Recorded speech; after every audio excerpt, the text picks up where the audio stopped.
क्या Google search करने से आपके अंदर नपुंसकता आ सकती है या डिक्रीज्ड सेक्सुअल डिजायर हो सकता है? तो इसका उत्तर है हाँ। ऐसा क्यों? क्योंकि आजकल लोगों के अंदर हर एक चीज का गूगल पे सर्च करने की बीमारी हो गई है। हर एक दवाई के बारे में, हर एक चीज के बारे में सबसे पहले गूगल सर्च करना और उस पे जो भी उनके सामने दिख जाए और उसी को विश्वास कर लेना। फिर कोई भी डॉक्टर हो, कितनी भी बड़ी सी बिगड़ी डिग्री हो, 50 साल से प्रैक्टिस कर रहा हो, उसका मूल्य जो है एकदम कूड़े के ढेर से भी कम कर देना। तो जो पहला हम लोग का क्वेश्चन था कि गूगल सर्च करने से नपुंसकता आ सकती है कि नहीं, इसका उत्तर है कि हाँ, आ सकती है। कैसे? एक पेशेंट जो कि 20 साल के एज का था, जिसको मेल पैटर्न बाल्डनेस था, जिसको मैंने फिनेस्ट्राइड नाम की दवाई दी थी, क्योंकि फिनेस्ट्राइड जो मेल पैटर्न बाल्डनेस है उसके लिए एफडीए अप्रूव्ड दवाई है और अभी के समय करोड़ों मरीजों में ये इस्तेमाल की जा चुकी है। इसके हर एक साइड इफेक्ट का बारीकी से बारीकी, जो महीन से महीन साइड इफेक्ट हैं, दुर्लभ से दुर्लभ असामान्य साइड इफेक्ट भी हैं, उसके बारे में भी अब पता चल चुका है इस दवाई के बारे में। तो ऐसे में इस दवाई की जो इफिकेसी है, इसकी क्षमता है और इसका साइड इफेक्ट है, उसको लेकर के अब बहुत ज़्यादा संदेह नहीं है। तो एक 20 ईयर ओल्ड मेल को हमने ये दवाई दी थी और वो उसने केवल एक गोली खाई थी और उसके बाद उसने गूगल सर्च कर लिया था। उसके बाद वो अपने क्लिनिक पे आया और वो एकदम बुरी तरह से रोए हुए, एकदम परेशान हालत में कि सर, आपने ऐसी दवाई मुझे क्यों दे दी जिससे नपुंसकता होता है, और कल से ही मैं रात भर सोया नहीं हूँ, मुझे उस अंग का पता ही नहीं चल रहा है, कोई सेंसेशन ही नहीं हो रहा है, मेरी तो जिंदगी ही खराब हो गई, मेरी उम्र ही क्या है, या आपने मेरी पूरी लाइफ खराब कर दी आगे की। मतलब एकदम रोए जा रहा है, एकदम बुरी हालत में। आपको देख करके उस पे मतलब एकदम दया वाली स्थिति आएगी और उसकी बेवकूफ़ी पर भी गुस्सा भी लगेगा, दोनों चीज़ आपको आएगा। तो फिनेस्ट्राइड जो दवाई है, वो उसका पॉजिटिव असर जो आने में है वो महीनों लगते हैं।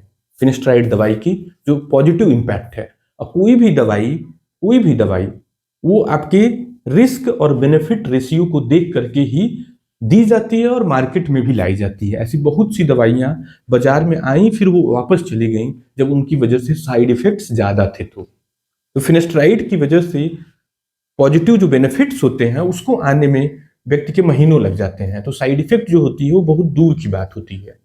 जो नपुंसकता वाली प्रॉब्लम है, या एग्जैक्टली जो डिक्रीज्ड सेक्सुअल डिजायर जो है प्रॉब्लम, वो रेयर मरीजों में देखने को मिली है और उसका इंसिडेंस लगभग 1% से कम देखा गया है यदि ये दवाई लंबे समय तक इस्तेमाल की गई तो ऐसा रिसर्च में निकल के आया है कि 6 महीना, 9 महीना, मतलब मैक्सिमम केसेज में 9 मंथ्स के बाद जब मरीज लिया है तो उसमें से कुछ मरीजों में 1% या उससे कम मरीजों में इस तरह की प्रॉब्लम देखने को मिली है।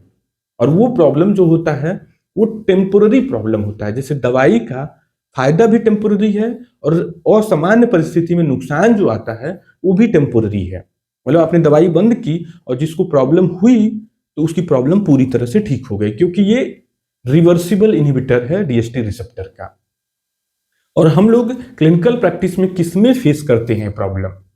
जो लोग गूगल पे सर्च करते हैं, यूट्यूब पे सर्च करते हैं, इस दवाई के बारे में रिसर्च करते हैं, तो उस उनको ये प्रॉब्लम, मतलब कि जो लोग बस ऐसे ही खाए जा रहे हैं अपने डॉक्टर पे बिलीव करके, तो उनमें आज तक व्यक्तिगत तौर पे 1 या 2 पेशेंट्स में मैंने देखा है 15-20 साल के अपने पूरे मेडिकल कैरियर के प्रैक्टिस में, इतने लंबे ड्यूरेशन के प्रैक्टिस में।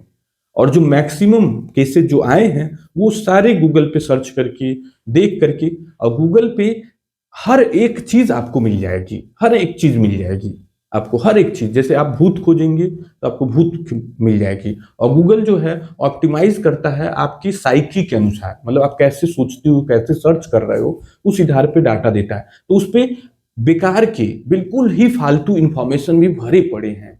तो ऐसे में गूगल करना कितना नुकसानदायक हो सकता है, इस मरीज के उदाहरण से आप समझ सकते हैं। तो वो पेशेंट थोड़े दिन के बाद, मतलब काफी लंबे समय के बाद दोबारा आया था और उसे गिल्ट हो रहा था कि सर, उस समय लगा था कि मैं डर गया था, एकदम परेशान हो गया था, मुझे लगा कि पता नहीं क्या हो जाएगा। और वो फिर से वही गोली ले रहा था किसी दूसरे डॉक्टर के थ्रू, बस वो सेकंड कंसल्टेशन के लिए फिर आया था कि पीआरपी के बारे में बात करने के लिए। लेकिन देखिए कैसे वो सफर किया, कई दिनों तक सफर किया, केवल एक छोटी गलती से। बाद में उसी दवाई को वो खुद फिर से खाने लगा अपनी गंजापन के लिए और उसको कोई प्रॉब्लम नहीं हुई। तो जो भी पेशेंट सर्च कर लेते हैं तो उनके मस्तिष्क में बैठ जाता है। अब बैठना जो है और जो सेक्स की फिनोमिना है वो साइकोसेक्सुअल होता है, मतलब आपके मस्तिष्क से डायरेक्टली रेगुलेट होता है। तो यदि आप घबराए रहेंगे, आप डरे रहेंगे, तो रियली में आपको सेक्सुअल प्रॉब्लम आ जाएगी।